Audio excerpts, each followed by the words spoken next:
as the country is reopening, many things are starting up, and we're so grateful and we're so thankful that this country is back on its feet. But unfortunately, that effects are not really hitting our bottom line at this point. Before the pandemic hit, we were the recipient of tremendous amount of food all over the country from hotels and events halls that had extra. It made them feel amazing to know that the food that they had, that the leftovers they had, wasn't going to waste. It was excellent for the environment, and excellent that they were able to know that the food that they were donating was helping the most vulnerable population here in Israel be fed and be taken care of. Unfortunately, for the past month and a half, since hotels have been closed and since large events and gatherings have been not permitted to happen anymore, we have had to create food, buy food, and cook food here to feed our clients, which is incredibly time consuming, and it's also incredibly costly. So we're here in our dining room at Meir Panim, Jerusalem, and as you can see, it's unfortunately quite empty. We do have some volunteers and some workers that are at the end of their shift, but this is where we've been getting these pre-packaged meals that we've been ordering. This week we've started to get all the food catered. We've had it brought in already in pre-packaged containers.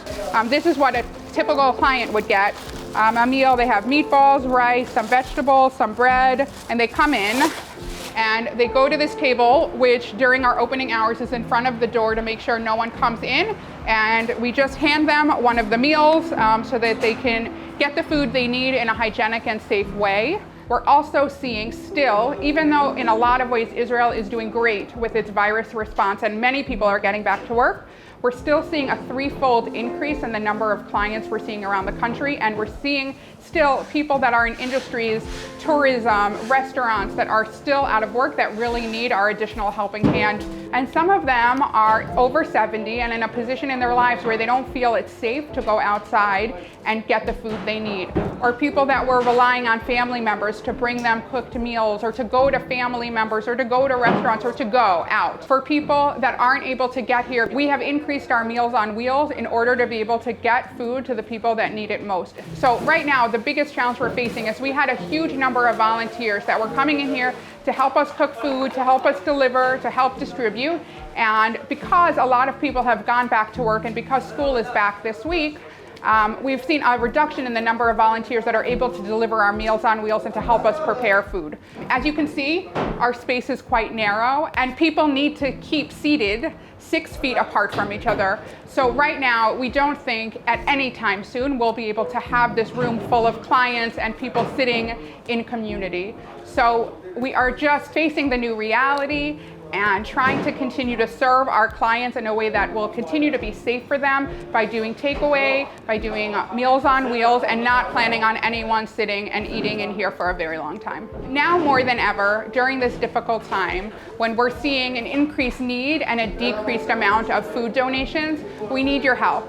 We need people to open their hearts.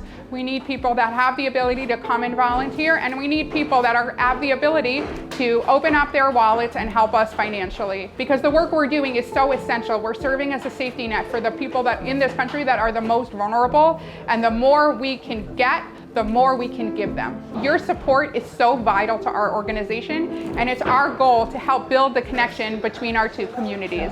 So you can reach out to us at American Friends of Meir Panim. You can see us on Facebook, you can see us on Instagram, and you can learn more about what we're doing and keep up to date on how we're reacting during this difficult time.